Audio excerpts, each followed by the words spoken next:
Hi Team eRun, it's Coach Alexia here, coach for Reading, South Oxfordshire and online. I wanted to wrap up my series on the pillars of health. So things that not only can help our training, but can also have really positive longer term health impacts on both our brains and our bodies. And I'm definitely going to finish off with the most important of the topics, I think, in my mind.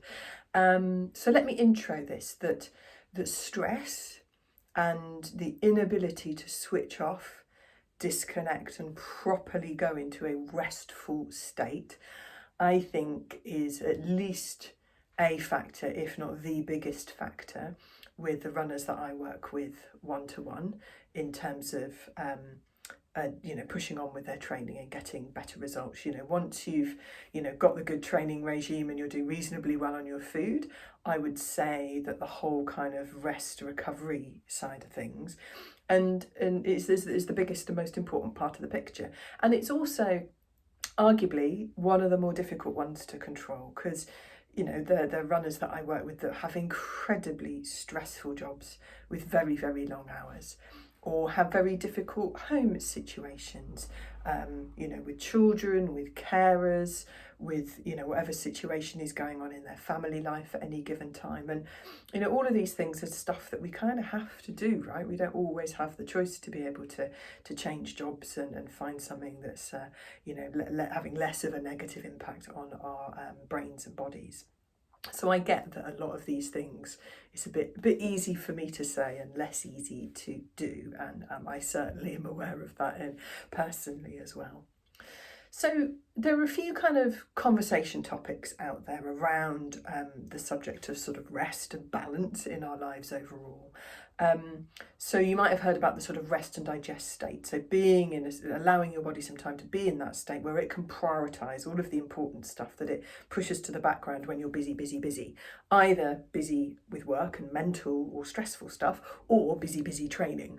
So a lot of those background systems in the bodies that are going to make your brain, your digestion, your immune system, all sorts of other really important functions in your body work better. All those systems are dampened down when we're really busy physically or mentally doing other stuff. And you might have heard about this sympathetic and parasympathetic nervous system. So the two nervous system states when we're in kind of go mode versus rest mode.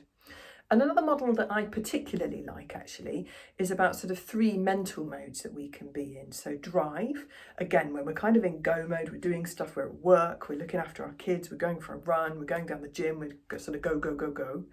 There's threat mode, when maybe it triggers more of an anxiety response in our body, adrenaline, cortisol, and that can be low level stress from difficult situations at home or at work. And then there's the soothe state for our brains and bodies. And I think certainly in sort of European, North American, culturally, we really massively undervalue the benefits of that soothe state and the fact that our bodies and brains really need it. It's hugely important. So going back even just 100 years or so, when we weren't doing something, either in threat or drive mode, there wouldn't be as much to do, right? So our bodies and brains are developed and designed when we're doing something, great, or when we're running from tigers, but when we're not doing either of those things, we just sat around. We might be having a relaxing chat, we might be eating some lovely food, we might be dancing or singing. We'd be when we were resting, we were properly resting, not fiddling around on your phones, which is from the brain's point of view the opposite of resting. So why do I talk about this? It's hugely important for our overall health outcomes to get that rest into our each day and each week and each month.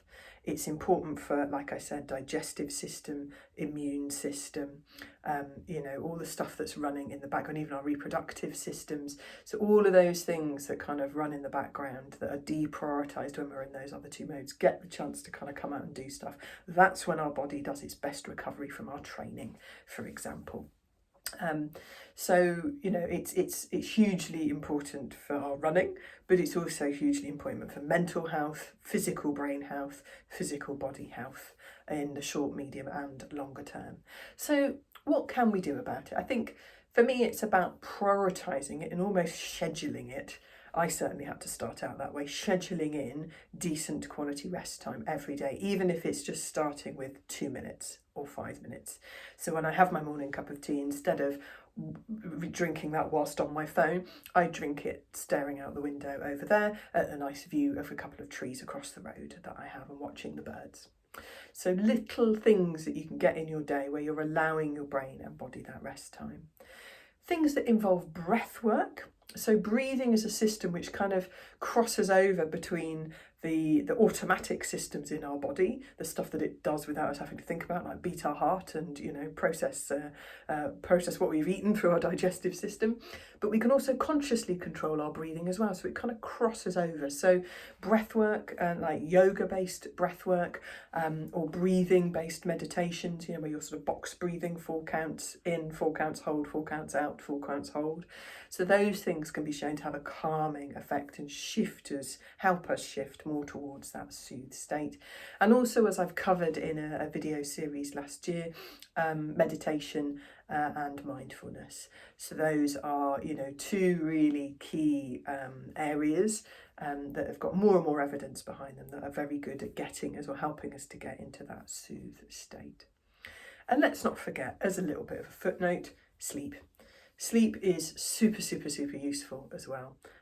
You know, the more we get of it and the better quality we get of it, the more we're going to get out of our training, the faster we're going to adapt to the training that we do.